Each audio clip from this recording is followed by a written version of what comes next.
এয়া আজি আমাৰ ঘৰলৈ বেপাৰী আহিছে। বেপাৰীৰ নামটো কৈ দিয়া। নামটো মহম্মদ ইদাৰ আলী। মহম্মদ ইদাৰ আলী। আচলতে যদিও বেপাৰী, কিন্তু ই আমাৰ আচলতে আপোন মানুহ এজন। আপোন মানুহ বুলি এইকাৰণে কৈছোঁ যে মই মানে বিয়া হোৱা দিনৰে পৰা ইয়াক তাৰমানে আমাৰ ঘৰলৈ আহি থকা দেখিছোঁ এই বেপাৰখন লৈ। মানে ইমান কষ্ট কৰে এই বেপাৰখন, ৰ'দ বতাহ বৰষুণত কষ্ট কৰি কৰি মানুহজনে টকা উপাৰ্জন কৰি এটা পৰিয়াল পুহি আছে। পৰিয়ালত মানুহ কেইজন? এতিয়া 7জন মান হৈছোঁ। এতিয়া 7জন মান। তাৰমানে ল'ৰাই বিয়া কৰালে, বোৱাৰী আহিল, নিজৰ স্ত্ৰী আছে, নিজেও আছে, ছোৱালী আছে, গতিকে গোটেইখিনি মিলি আৰু কিমান? 7জন। ছোৱালী বিয়া দিছোঁ। ছোৱালী বিয়া দিয়া হ'ল 7জন। কিন্তু মানুহজন ইমান অমায়িক, ইমান নৰম, ইমান মানে সহজ সৰল, মানে আপোনালোকে দেখিলে আচৰিত পাব। মানে আমাৰ কোলহাটী গাঁৱত বুলিয়ে নহয়, গোটেই গাঁৱত মানে এই বেপাৰখন লৈ তেওঁ ঘূৰি ফুৰে। মানুহবিলাকে যথেষ্ট মৰম কৰে। মৰম এইকাৰণে কৰে যে মানুহজন বৰ সহজ সৰল, কোনো কথাতে লাগি নাথাকে। বেপাৰ যদিও কৰিছে, কিবা এটা বস্তু কিনিবলৈ গ'লে আপুনি তাক যদি কয় বোলে মানে নহয় এইখিনি পইচা দিম মই, এইখিনিৰে নহ'ব লাগিব, তাতেও সন্মত হয়। কাৰণ মানুহে যেনেকৈ কিনে তেনেকৈ সন্মত হয়। লাভ লোকচানটো নাচায় বৰ বেছি, হয়নে? বেছি নাচায়।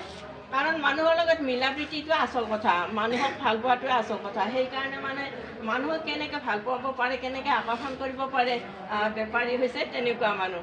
বহুত ভাল লগা, বহুত মৰম লগা, মানুহবিলাকে বহুত মৰম কৰে। আৰু যিহেতু এই বেপাৰখন লৈয়ে ঘৰত সংসাৰখন চলা আছে ইমান কষ্ট কৰি, গতিকে বহুত ভাল লগা, বহুত ভাল মানুহ। আৰু মই আমাৰ ঘৰলৈ আহিলে মানে চাহ নাখাকৈ যাবলৈ নিদিওঁ এইকাৰণে যে মোৰ মানুহজন যেতিয়া আছিল তেতিয়াৰ পৰা লগ পাইছে বেপাৰীক, আৰু আহিলে কয় যে বেপাৰীক চাহ তামোল কিবা দিবা, খাই যাব। গতিকে তেতিয়াৰ পৰা আমাৰ এটা আছে যে মানে আমি বেপাৰী আহিলে নিজৰ আপোন মানুহৰ দৰে ঘৰতে বহিবলৈ দিওঁ, চাহ পানী খুৱাইহে বিদায় দিওঁ। কেনে লাগে বাৰু বেপাৰী আমাৰ ঘৰত আহি? আচলতে নিজৰ ঘৰ বুলি ভাবে, কাৰণ বহুত আপোন হৈ পৰিছে, আমাৰ ভাইতুল্য হৈ গৈছে। যেনিবা আমাৰ নিজৰ ভাই এজনে তেনেকুৱা হৈছে, কাৰণ আহি আহি আমাৰ তাত বহাওঁতে মানে আমাৰ এটা আপোন ভাৱ জাগি উঠিছে।